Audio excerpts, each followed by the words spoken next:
والصلاة والسلام على سيدنا محمد وعلى آله وأصحابه أجمعين. الحمد لله والصلاة والسلام على سيدنا محمد وعلى آله وأصحابه أجمعين. أما بعد فأعوذ بالله من الشيطان الرجيم. بسم الله الرحمن الرحيم. ولا يحسبن الذين يبخلون بما آتاهم الله من فضله هو خير لهم بل هو شر لهم سيطوقون ما بخلوا به يوم القيامة. صدق الله العظيم. اللهم صل على سيدنا محمد النبي الأمي وعلى آله وأصحابه وسلم. اللهم صل على سيدنا محمد النبي الأمي وعلى آله وأصحابه وسلم. میرے معزز مسلمان بزرگوں، عزیز بھائیوں اور امت مسلمہ کی مقدس ماں اور بہنوں، اللہ کے نبی صلی اللہ علیہ وسلم بیت اللہ میں، بیت اللہ کے سائے میں تشریف فرما ہیں۔ حضرت ابو ذر غفاری رضی اللہ تعالیٰ عنہ سامنے تھے تو آپ نے فرمایا، رب کعبہ کی قسم، رب کعبہ کی قسم، وہ لوگ بڑے خسارے میں ہیں۔ رب کعبہ کی قسم، وہ لوگ بڑے خسارے میں ہیں۔ حضرت ابو ذر فرمانے لگے رضی اللہ تعالیٰ عنہ، یا رسول اللہ، میرے ماں باپ آپ پہ قربان، کون لوگ ہیں؟ کون لوگ ہیں؟ آپ علیہ الصلوۃ والسلام نے فرمایا، جن کے پاس مال و دولت ہے اور وہ خوش دلی کے ساتھ اور فراخ دلی کے ساتھ اس مال کو اللہ کے راستے میں خرچ نہیں کرتے، وہ لوگ بڑے خسارے۔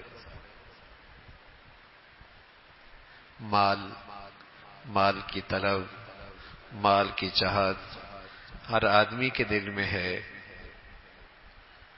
بڑا خوشنما لگتا ہے یہ مال، لیکن یہ ساتھ ساتھ ایک آزمائش بھی لے کے آتا ہے، یہ ساتھ ساتھ ایک آزمائش بھی لے کے آتا ہے۔ اب کون خوش نصیب ہیں جنہیں اللہ مال بھی دے اور اس آزمائش اور امتحان میں پورا بھی اترے؟ پھر تو ان کے حق میں یہ مال اللہ کا فضل ہے،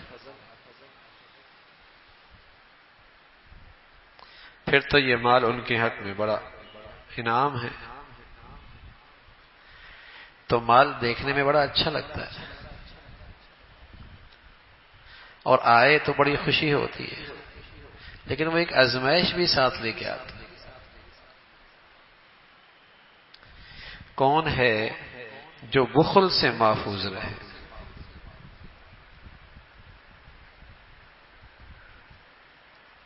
کون ہے جو حرص و ہوس سے محفوظ رہے؟ اللہ کے نبی صلی اللہ علیہ وسلم قسم کھا کے فرما رہے۔ آگے سامنے غریب صحابی تھے ابو ذر غفاری، ان کو بھی حوصلہ مل رہا ہے کہ جن کے پاس یہ نہیں ہے تو زیادہ پریشان ہونے کی ضرورت نہیں، جن کے پاس آیا ہے وہ بھی آزمائش بن کے آیا ہے۔ تمہارے پاس تھوڑا ہے تو تمہاری آزمائش اور امتحان کچھ اور ہے، ان کے پاس زیادہ ہے تو ان کا امتحان اور آزمائش کچھ اور ہے، ہیں دونوں امتحان میں۔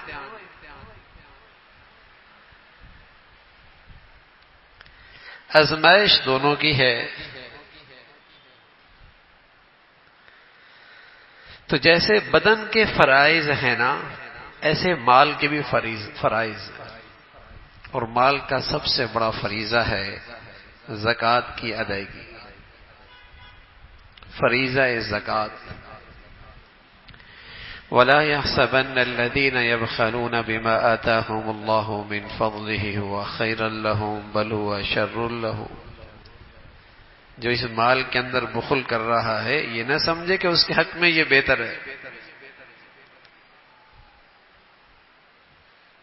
دیکھنے میں مال بچ رہا ہے، جمع ہو رہا ہے، زیادہ نظر آ رہا ہے، لیکن فرمایا اگر اس مال میں اللہ کا حق ادا نہیں ہوا، یہ تو مال شر ہے۔ اس مال میں تو نرا نقصان ہے، یہ مال تو وبال ہے۔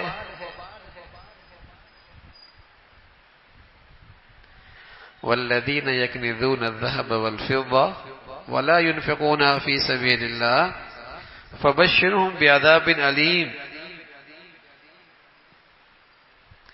يوم يحمى عليها في نار جهنم فتقوى بها جباههم وجنوبهم وظهورهم هذا ما كنزتم لأنفسكم هذا ما كنزتم لأنفسكم هذا ما كنزتم لأنفسكم۔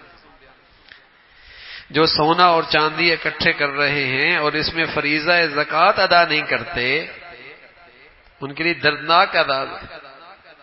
اور کل قیامت میں جب اسے گرم کیا جائے گا اور اس سے پہلو کو داغا جائے گا، پیشانی کو داغا جائے گا، پشت کو داغا جائے گا، اور کہا جائے گا یہ ہے وہ خزانہ، یہ ہے دولت، یہ ہے وہ سونا چاندی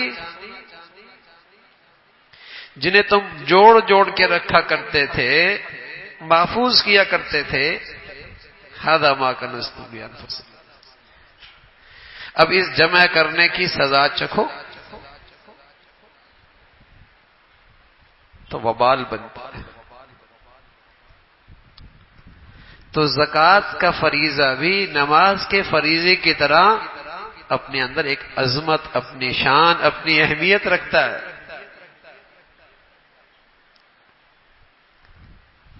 بیاسی سے زائد جگہ تو ایسی ہیں جہاں زکوٰۃ کا تذکرہ نماز کے ساتھ، اور اس کے علاوہ زکوٰۃ کا تذکرے اس کے علاوہ زکوٰۃ کا فریضہ ادا کرو۔ وہ نماز کیسی نماز ہے کہ جس پہ زکوٰۃ فرض ہو اور نہ ادا کرے تو روایت میں آتا ہے اس کی نماز تو ایسی جیسے قبول ہی کوئی نہیں ہوئی۔ نماز اور زکوٰۃ کا آپس میں ایسا گہرا تعلق ہے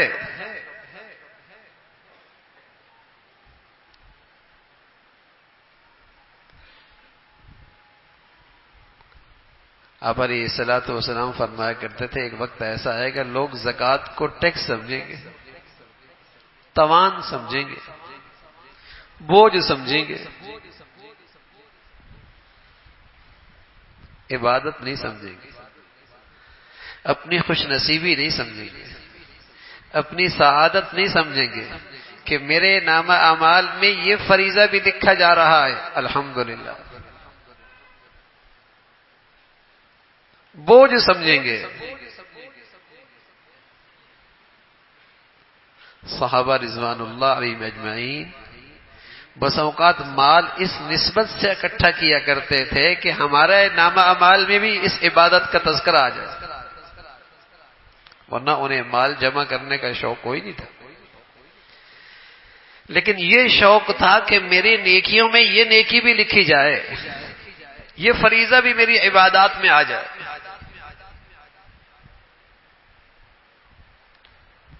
زکوٰۃ بوجھ سمجھا جاتا ہے، زکوٰۃ عبادت ہے، خوش نصیبی ہے کہ اللہ نے مال دیا ہے اور اس فریضے کی ادائیگی کی توفیق مل رہی ہے،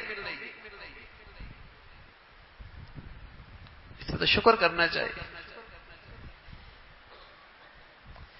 اس پہ تو اللہ کا شکر ادا کرنا چاہیے، اور یہ فریضہ بڑی خوش دلی کے ساتھ ادا کرنا چاہیے اور بہت جلدی ادا کرنا چاہیے، یا تو طبیعت پہ بوجھ گزرتا ہے اور اس فریضے کو ٹالتا رہتا ہے، سال گزر جاتا ہے زکوٰۃ کے پیسے ابھی تک پڑے ہوئے ہیں، کہتا ہے زکوٰۃ کا مصرف نظر نہیں آتا،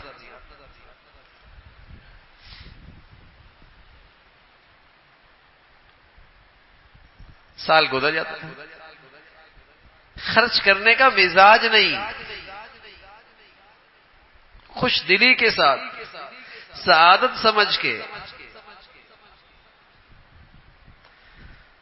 اور جس قدر جلدی ہو اس فریضے کی سے سبکدوش اور اس فریضے کی ادائیگی ہو، اور پھر اللہ کا شکر ادا کرے کہ اے اللہ آپ نے اس عبادت کی توفیق دی، اے اللہ تو اسے قبول بھی فرما۔ پیارے رسول صلی اللہ علیہ وسلم کے بارے میں حضرت عمر فرمانے لگے، ایک دن مہاجرین بیٹھے ہوئے تھے، آپ علیہ الصلوۃ والسلام فرمانے لگے، یا معاشر المہاجرین، اے مہاجرین کی جماعت، 5 چیزیں ایسی ہیں کہ اللہ کی پناہ کہ تم ان میں مبتلا ہو، اللہ کی پناہ کہ تم ان میں مبتلا ہو۔ اور پھر فرمایا کہ جب بے حیائی اور بدکاری کھلے عام ہونے لگے گی تو اس کا ریئیکشن ہوگا، اس کا ریئیکشن یہ ہوگا کہ ایسی بیماریاں اور وبائیں عام ہو جائیں گی جن کا پہلے نام و نشان بھی نہیں تھا۔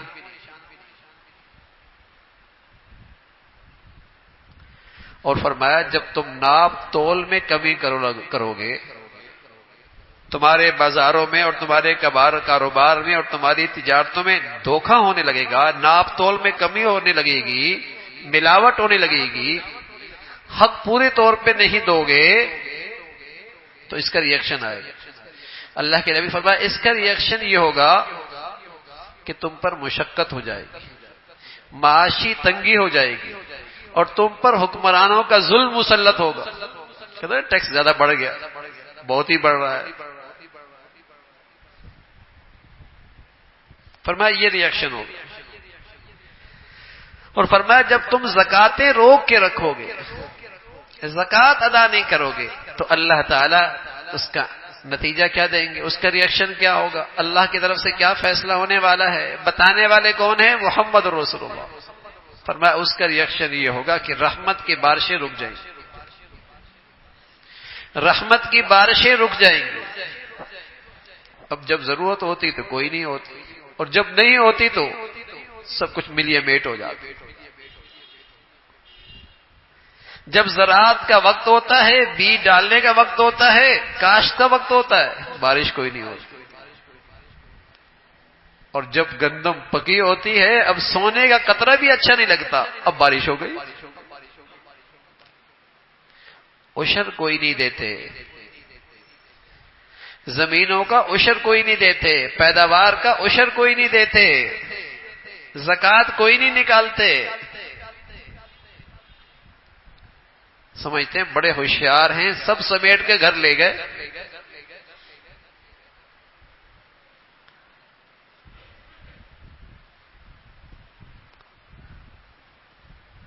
اللہ کے کلام ہے، قرآن مجید ہے، سورہ نون ہے۔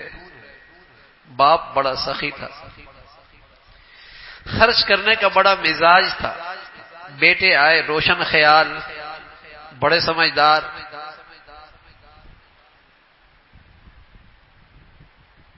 کہنے لگے ہمارے ابا تو ہاتھوں کی کمائی ساری ایسی ضائع کر دیا کرتے تھے، سارا خرچ کر دیا کرتے تھے، ہم نے کسی کو نہیں دینا،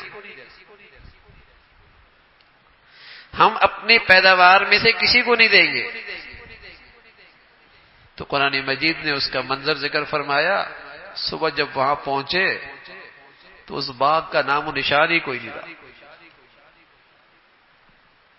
اللہ اللہ ہے، بڑی قدرت والے ہیں، کبھی بہت جلدی عبرت کا نشان بنا دیتے ہیں۔ ان اغدوا علی حرثکم ان کنتم صارمین، کچھ بھی نہ رہا وہاں پر، ہوش آ گیا، غلطی ہو گئی۔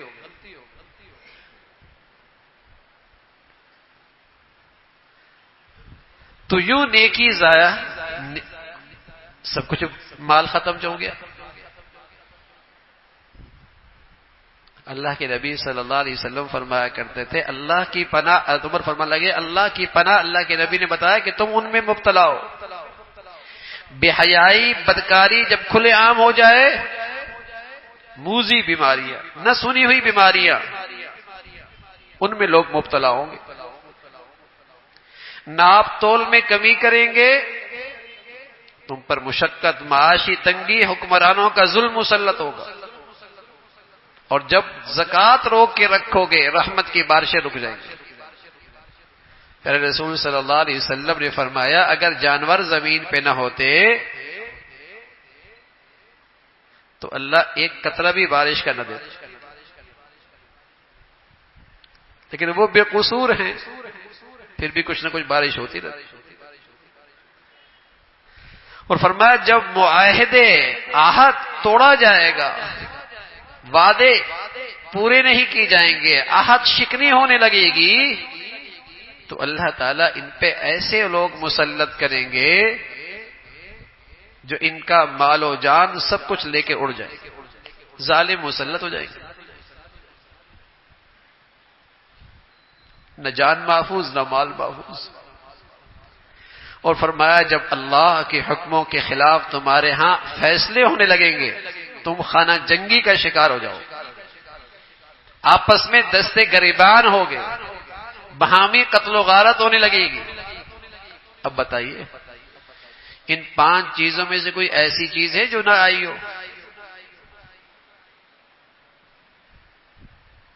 بیماریاں کیسی آ رہی ہیں، حکام کا ظلم کیسا ہے،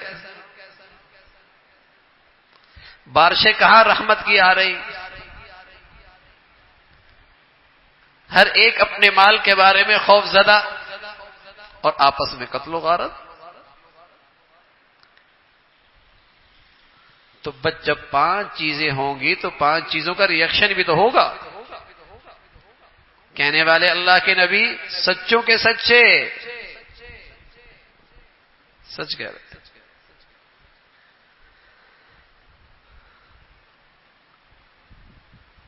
زکوٰۃ کی ادائیگی میں کوتاہی ہوگی، مال غیر محفوظ ہو جائے گا۔ آپ خطیب میں تشریف فرما ہیں، خبر ملی فلاں شخص کا سمندر کے کنارے مال ضائع ہو گیا۔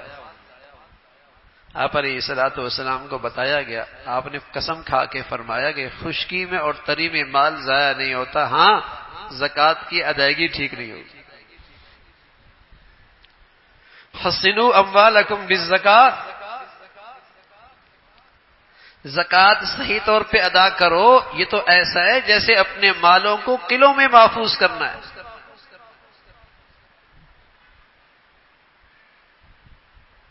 اپنے قلعوں میں محفوظ کرو۔ تو خوش دلی کے ساتھ، تنگ دلی کے ساتھ نہیں، تنگ دلی کے ساتھ عبادت نہیں ہوتی، اس کے وہ ثمرات نہیں ملتے۔ خوش دلی کے ساتھ اور جس قدر جلدی ہو سکے، اور پھر اللہ سے اس کی قبولیت کی دعا، پھر اس فریضے کے ثمرات ملیں گے، برکتیں ملیں گی۔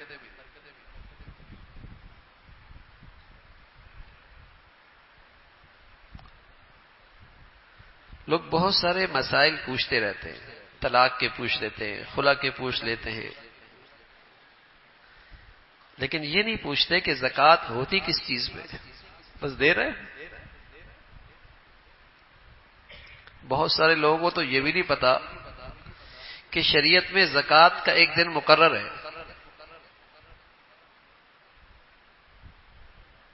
یہ بھی بہت سارے لوگوں کو نہیں پتا۔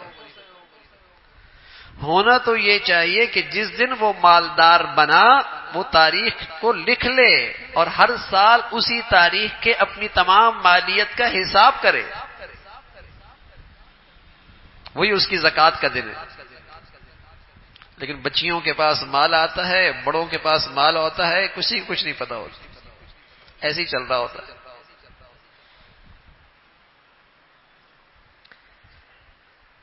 بھائی اگر ابھی نہیں پتا تھا، اب آئندہ کے لیے طے کر لے اور ایک اسلامی تاریخ اپنی زکوٰۃ کی طے کر لے۔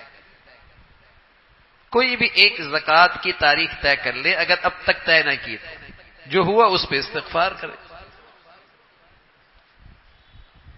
زکوٰۃ کی ایک تاریخ طے کریں، چاہے 1 محرم کریں، چاہے 15 شعبان کریں، چاہے 1 رمضان کریں۔ شریعت کی طرف سے رمضان شعبان زکوٰۃ کا مہینہ نہیں ہے۔ ہر مالدار کے لیے اس کی زکوٰۃ کی تاریخ وہ ہے جس دن وہ مالدار ہوا، اور 1 سال گزرنے کے بعد وہی تاریخ اس کی زکوٰۃ کی ہے۔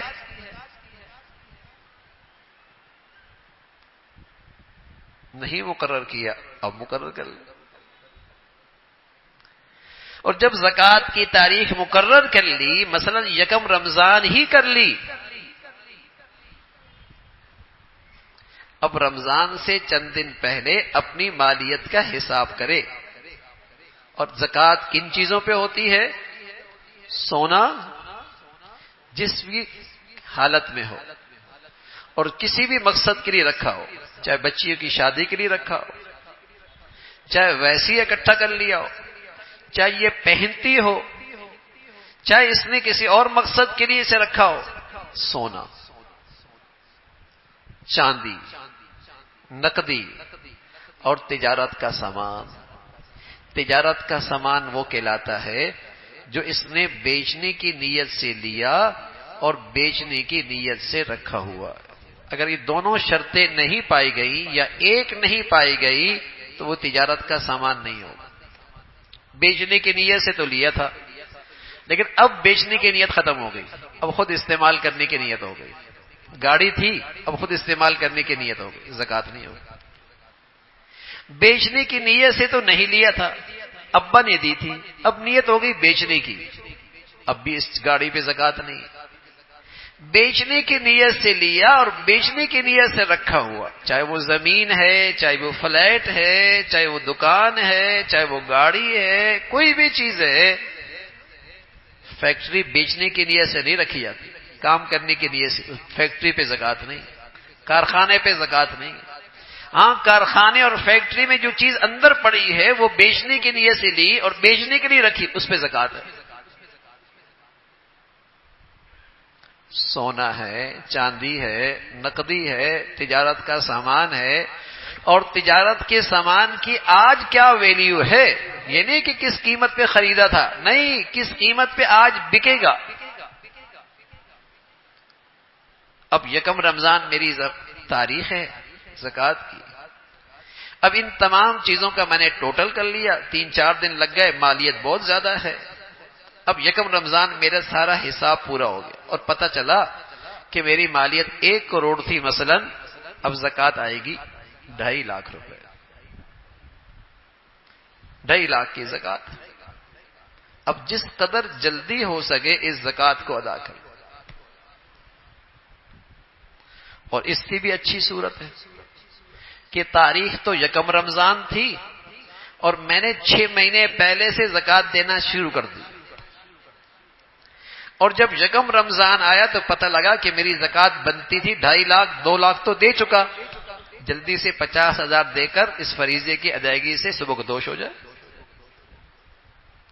اور اگر بنی تھی 2.5 لاکھ، دے دی اس نے پہلے سے 3 لاکھ، کوئی بات نہیں، گھاٹے کا سودا تو نہیں ہے، اس کو اگلے سال سے مائنس کر سکتے ہیں۔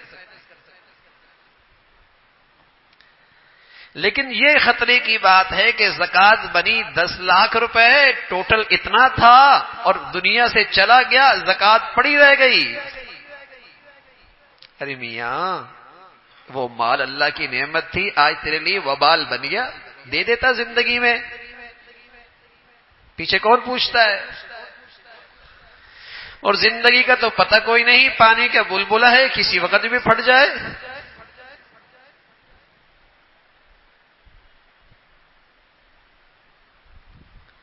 تو زکوٰۃ کی تاریخ مقرر کرنی چاہیے، ورنہ زکوٰۃ صحیح نہیں ہوگی۔ اس لیے کہ یکم رمضان اگر میری زکوٰۃ کی تاریخ ہے اور 1 دن پہلے 5 لاکھ یا 15 لاکھ روپے میرے مال میں اور شامل ہو گیا تو یکم رمضان کو ان سب کو ملا کر سب کی زکوٰۃ دوں گا۔ ہر مال پہ سال گزرنا ضروری نہیں، ورنہ تو سارا سال تم ٹوٹل ہی کرتے رہو گے۔ یکم رمضان سے جو بھی رقم پہلے آ گئی اس کو بقیہ رقم میں ملا کر سب کی زکوٰۃ نکالیں۔ اور اگر آپ نے یکم رمضان سے 10 دن پہلے، 1 دن پہلے بچے کی شادی کر دی اور 15 لاکھ روپے اس پہ لگا دیا، اس پہ زکوٰۃ نہیں ہے، حالانکہ اس مال پہ پورا سال گزرا، بس چند دن نہیں گزرے، خرچ ہو گیا، زکوٰۃ نہیں۔ اور ظاہر ہے اگر آپ تاریخ مقرر نہیں کریں گے تو یہ زکوٰۃ کیسے صحیح ادا ہوگی؟ سال تو پورا ہو رہا تھا یکم رمضان، آپ نے زکوٰۃ دے دی 15 شعبان پہلے حساب کر کے، اب جو 15 دن میں رقم آئی اس کی زکوٰۃ رہ گئی، اس کی زکوٰۃ رہ گئی۔ بہت کوتاہی ہوتی ہے۔ زکوٰۃ دینے والی تھوڑے اور صحیح کرنے والے تو بہت ہی تھوڑے، دینے والے ہی ویسے ہی تھوڑے ہیں۔ پہلے تو نمازی تھوڑے ہیں، زکوٰۃ دینے والے نمازیوں سے بھی تھوڑے ہیں۔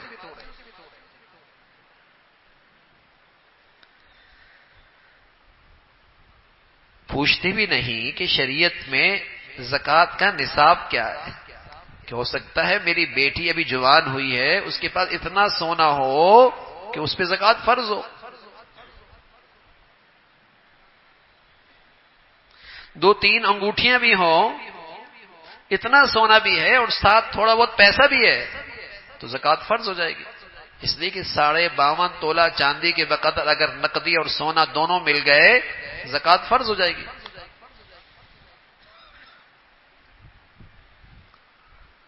کوتاہی ہوتی ہے، اور اس کوتاہی کا نتیجہ ہم دنیا میں بھی دیکھتے ہیں کہ مالوں میں برکت نہیں رہی۔ کثرت تو بہت ہوتی ہے، کثرت تو بہت ہوتی ہے، لیکن جب ان مالوں میں اللہ کا حق صحیح طور پہ ادا نہیں ہوتا، برکت بھی کوئی نہیں ہوتی۔ ادھر آئے ادھر نکل گئے، ادھر ہو گئے ادھر آئے، ادھر کسی مصیبت میں لگ گئے۔ حسنوا اموالکم بالزکاۃ، زکوٰۃ دے کر اپنے مالوں کو محفوظ کر لو۔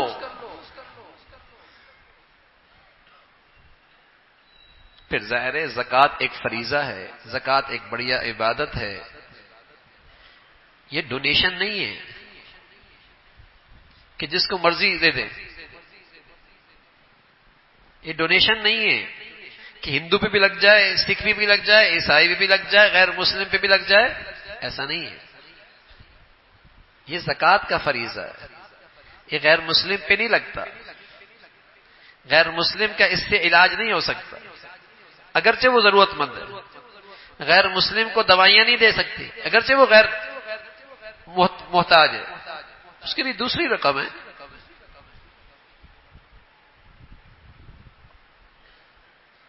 اس کے اپنے مصارف ہیں، لیکن آج مسلمان زکوٰۃ دینے میں اور زکوٰۃ کو صحیح خرچ کرنے میں فکر مند نہیں ہے، فکر مند نہیں، اور بس اوقات اپنی زکوٰۃ کی ادائیگی کے ذمہ دار ایسے لوگوں کو بنا دیتا ہے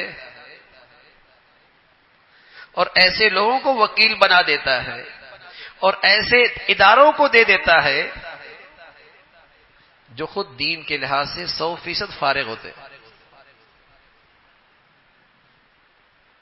بڑا دل گردہ ہے مسلمانوں کا، ایک آدمی اپنی زندگی میں اللہ کے فرائض نہیں پورے کر رہا، تو بتائیے وہ آپ کے فریضے میں کیسے اللہ کا حکم پورا کرے گا؟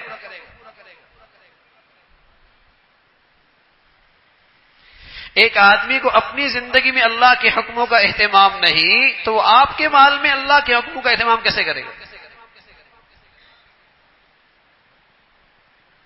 اپنی زکوٰۃ جیسے فریضے کو کیوں خطرے میں ڈال رہے؟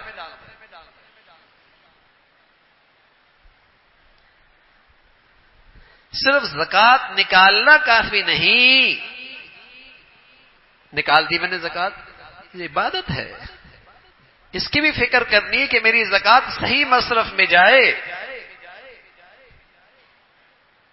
صحیح مصرف۔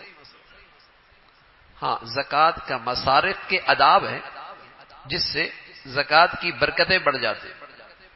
ویسے تو کوئی بھی مستحق ہو، اور مستحق وہ ہوتا ہے زکوٰۃ کا، یہ نہیں کہ جس پہ زکوٰۃ فرض نہیں وہ زکوٰۃ لے سکتا ہے، ایسا نہیں بھائی، ایسا نہیں کہ جس پہ زکوٰۃ فرض نہیں وہ زکوٰۃ لے سکتا ہے، ایسا نہیں۔ زکوٰۃ کی فرضیت کے لیے 4 چیزیں، سونا، چاندی، نقدی، تجارت کا سامان، لیکن زکوٰۃ لینے کے لیے ایک چیز کا اضافہ بھی ہے کہ اس کے پاس سونا بھی نہ ہو، چاندی بھی نہ ہو، نقدی بھی نہ ہو، تجارت کا سامان بھی نہ ہو بقدر نصاب، اور 5ویں چیز بھی نہ ہو، ضرورت سے زائد سامان بھی نہ ہو جس کی مالیت 52.5 تولہ چاندی بنتی۔ اب ایک آدمی کے پاس 4 چیزیں تو نہیں، اس پہ زکوٰۃ دینا فرض نہیں، لیکن ضرورت سے زائد سامان موجود ہے، ہر گناہ کا آلہ، ہر گناہ کا آلہ ضرورت سے زائد ہے، اگر وہ اس کے پاس موجود ہے زکوٰۃ لے بھی نہیں سکتا، زکوٰۃ دینا بھی اس پہ فرض نہیں، زکوٰۃ لے بھی نہیں سکتا۔ تو زکوٰۃ لینے کا اپنا ایک نصاب ہے۔ آپ علیہ الصلوۃ والسلام فرمایا کرتے تھے کہ جس آدمی کے مال میں زکوٰۃ کی رقم مل گئی اس کا مال ہلاک ہو جائے گا۔ جنہیں اللہ رب العزت نے حدیث پہ اچھی نظر دی، فرمایا اس کے دو مطلب ہیں۔ ایک مطلب تو یہ کہ آدمی نے زکوٰۃ تو نکالی لیکن پوری نہیں نکالی، تو بقیہ مال بھی خطرے میں۔ اور دوسرا مطلب یہ ہے کہ زکوٰۃ کا مستحق نہیں تھا اور زکوٰۃ لے لی، زکوٰۃ کا مستحق نہیں تھا اور زکوٰۃ لے لی، تو اس کا بقیہ مال بھی خطرے میں آ گیا، وہ بھی ہلاک ہو جائے گا۔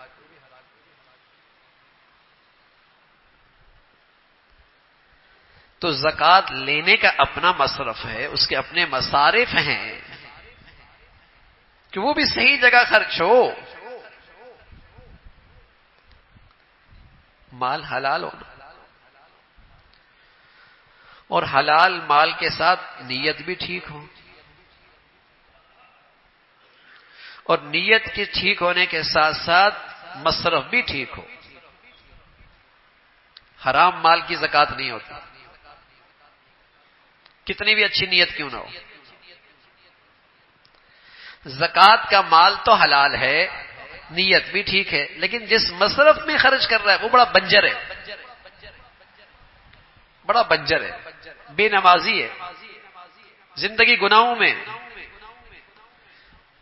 اللہ کی نافرمانیاں کر رہا، کھلے اللہ کے حکم توڑ رہا، مستحق ہے، فریضہ ادا ہو جائے گا لیکن اس کے ثمرات اور برکات نہیں ملے گی، بنجر زمین ہے۔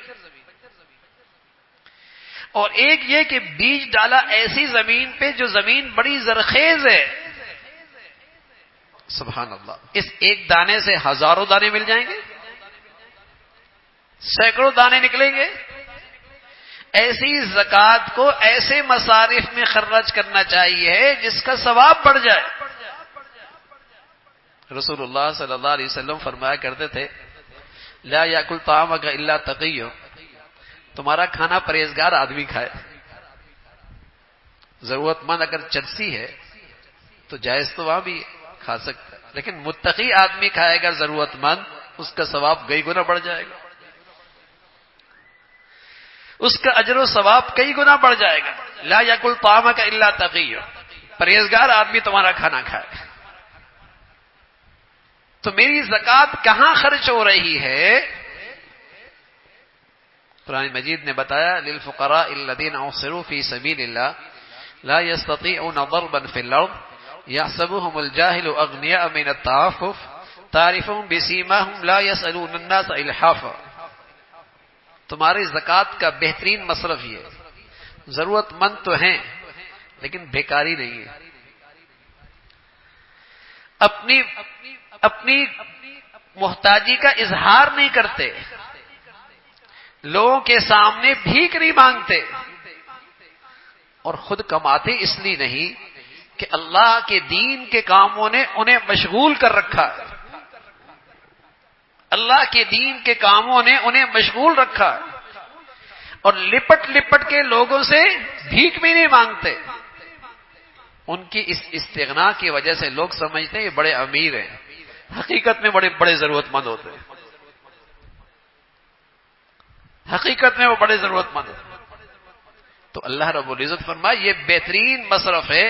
حضرت ابن عباس فرمایا کرتے تھے رضی اللہ تعالیٰ عنہ، اس آیت کے پہلے مصداق وہ طلباء ہیں جو صفہ میں حضور علیہ الصلوۃ والسلام کے پاس پڑھا کرتے تھے، صفہ کے مدرسے میں حضور علیہ الصلوۃ والسلام کے پاس پڑھا کرتے تھے۔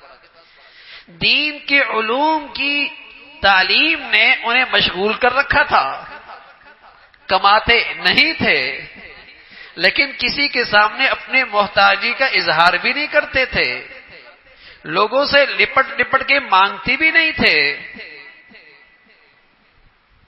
لیکن تھے بڑے ضرورت مند. تو ابن عباس رضی اللہ عنہ فرمایا کرتے تھے یہ وہ طلباء ہیں جو صفہ میں حضور کے مدرسے میں پڑھا کرتے تھے. اور آج بھی ایسے لوگ جو دین کی مشغولیت کی وجہ سے دین کے علوم کی خاطر اپنی زندگیاں وقف کرتے ہیں، اور وہ بیکاری بھی نہیں ہے، منگتے بھی نہیں ہیں، لوگوں سے لپٹ لپٹ کے مانگتے بھی نہیں ہیں، اور ہیں بھی ضرورت مند. اور سبحان اللہ، اگر میرے مال سے ان کو فراغت مل جائے دینی علوم کی اور دین کی خدمت کی تو میرا فریضہ تو ادا ہوگا ہی ہوگا، ساتھ ساتھ میرے لیے بہت بڑا صدقہ جاریہ بھی ہو جائے گا، اور میرا دین کی حفاظت میں حصہ پڑ جائے گا، دین کی اشاعت میں میں بھی شامل ہو جاؤں گا. اور پھر اگر ان کے کھانے سے رات تہجد پڑھیں گے، رات نوافل پڑھیں گے، رات کے آخری حصے میں اللہ کے سامنے گڑ گڑائیں گے تو میرا مال تو صحیح ٹھکانے لگ گیا نا. لیکن سچ بتاؤں یہ مال بھی ہر ایک کا لگتا نہیں ایسا. خوش نصیب لوگ ہی ہوتے ہیں جن کے صدقات اور مال اور زکوٰۃ صحیح مصارف میں خرچ ہو، صحیح مصارف میں خرچ ہو.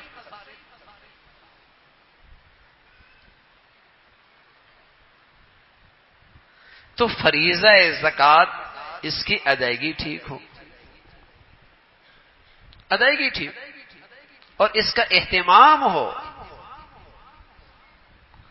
کہ ہمارے گھر میں جتنے افراد ہیں، اور یہ بھی کافی نہیں ہے کہ ابا نے زکوٰۃ دینی ہے یا شوہر نے زکوٰۃ دینی ہے. نہ بھائی، نماز شوہر نے بھی پڑھنی ہے، بیوی نے بھی پڑھنی ہے، نماز بیٹے نے بھی پڑھنی ہے، ابا نے بھی پڑھنی ہے. اگر بیٹا مالدار ہے تو اس پر بھی زکوٰۃ فرض ہے، بیوی مالدار ہے تو اس پہ بھی زکوٰۃ فرض ہے، بیوی ماں مالدار ہے تو اس پہ بھی زکوٰۃ فرض ہے. ہاں، اگر شوہر بتا کر بیوی کی زکوٰۃ دے دے بہت احسان کی بات ہے، لیکن اگر شوہر نے فریضہ نہیں ادا کیا بیوی کا تو بیوی ذمہ دار ہوگی، شوہر ذمہ دار نہیں ہوگا.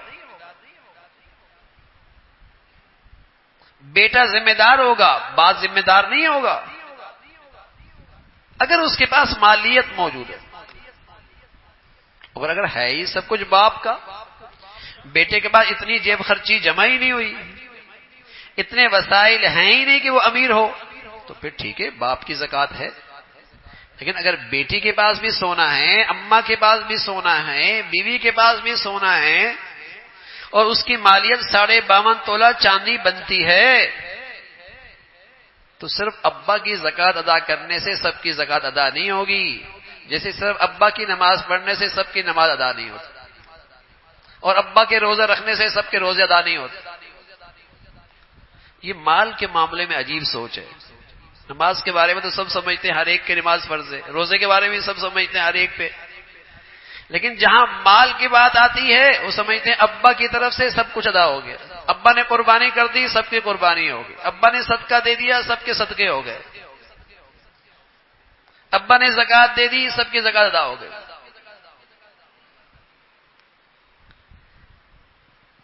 یہ فریضہ بھی ہر ایک کے لیے الگ الگ ہے اگر وہ مالدار، اگر مالدار.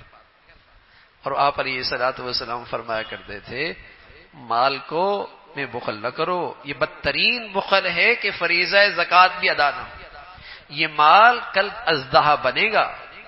آپ علیہ الصلوۃ والسلام جیسے پیارے شفیق مہربان نبی اپنی امت کو خبردار کر رہے کہ یہ مال اژدہا بنے گا اور اژدہا بن کے تمہاری گردن میں ڈال دیا جائے گا، اور یہ پھر اژدہا تمہیں ڈسے گا اور کہے گا یہ ہے مال، یہ ہے وہ مال جو آج اژدہا کی شکل میں ہے. جسی کمرے میں اندھیرا ہو اور سانپ ہو، بتائیے کوئی جائے گا اندر؟ کیسے خوف زدہ ہوتے ہیں. اور قبر کے اندھیرے میں اور اژدہا، اللہ حفاظت فرمائے، اللہ حفاظت فرمائے، اللہ پناہ نصیب فرمائے. میرے عزیزو، یہ مال کو اللہ کا فضل بنائیں، اس مال کو اللہ کی نعمت بنائیں، اس مال سے قبر کو اب جنت کا باغ بنائیں، اس مال سے جنت کے مستحق بنیں اور اس مال کی برکتیں لیں، ورنہ تو یہ وبال بن جائے۔ تو بڑی خوش دلی کے ساتھ، اور بھائی یہ بھی پیش نظر رہے، کسی کو آپ نے صدقہ دیا، زکوٰۃ دیا، احسان نہ جتلائیں، احسان نہ جتلائیں، اس کی مہربانی ہے کہ وہ ذریعہ بن رہا ہے آپ کی فریضے کی ادائیگی کا، احسان نہ جتلائیں۔ احسان جتلاؤ گے نیکی برباد ہو جائے گی، نیکی برباد ہو جائے گی۔